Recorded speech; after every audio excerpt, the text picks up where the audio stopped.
먼저 생리가 미뤄지거나 이럴 때는 반드시 임신 테스터기를 꼭 확인을 하시되, 간혹 오류가 있으니까 여러 번 확인을 하시는 거를 추천드리고요. 자궁 내 임신인지 아니면 자궁 외 임신인지 이런 것들을 판별을 해야 합니다. 안녕하세요. 닥터클로이 정선아입니다. 임신 테스터기의 정확도는 혹시 어느 정도인가요?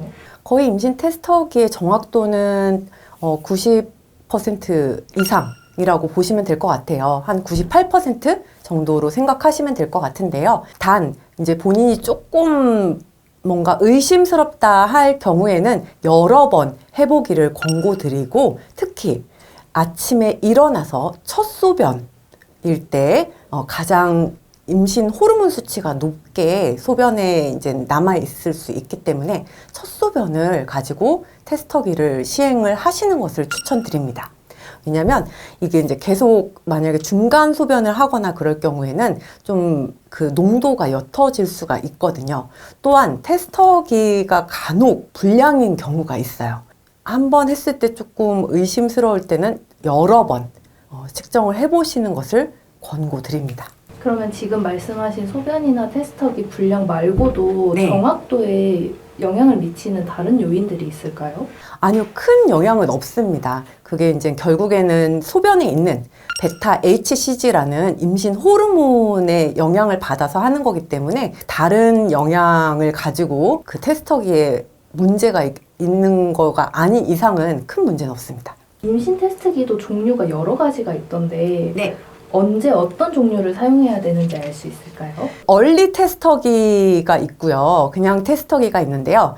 보통 얼리 테스터기는 한 이제 생리 예정일에서 3, 4일 이전부터 사용을 해도 괜찮습니다. 단 그거는 또 약간의 오차가 좀 더 일반 테스터기보다 더 크게 날 수가 있기 때문에, 그리고 좀 연하게 더 측정이 된다거나 그런 오류가 발생할 수가 있어요. 그래서 얼리 테스터기가 조금 정확도가 더 떨어질 수 있어서 아리송하다 할 경우에는 그냥 테스터기를 또 사용을 해 보시는 걸 추천드리고, 만약에 이제 얼리 테스터기에서 확실하게 나타나지 않을 때는 생리 예정일까지 기다려 봤다가 일반 테스터기를 사용을 해 보시는 걸 추천드립니다.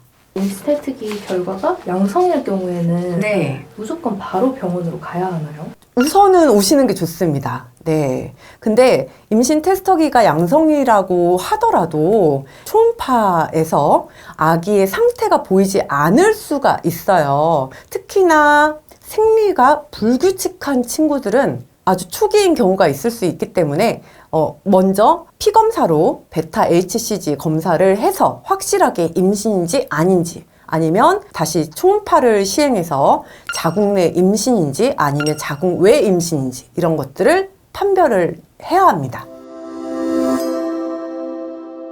임신 테스터기를 먼저 확인을 하시는 거는 저는 되게 바람직한 현상이라고 생각하고요. 먼저 생리가 미뤄지거나 이럴 때는 반드시 임신 테스터기를 꼭 확인을 하시되, 간혹 오류가 있으니까 여러 번 확인을 하시는 거를 추천드리고요. 그 다음에 반드시 산부인과에 오셔서 초음파를 확인을 하시거나 아니면 혈액검사로 베타 HCG라는 임신 호르몬 레벨을 확인을 하셔야 됩니다.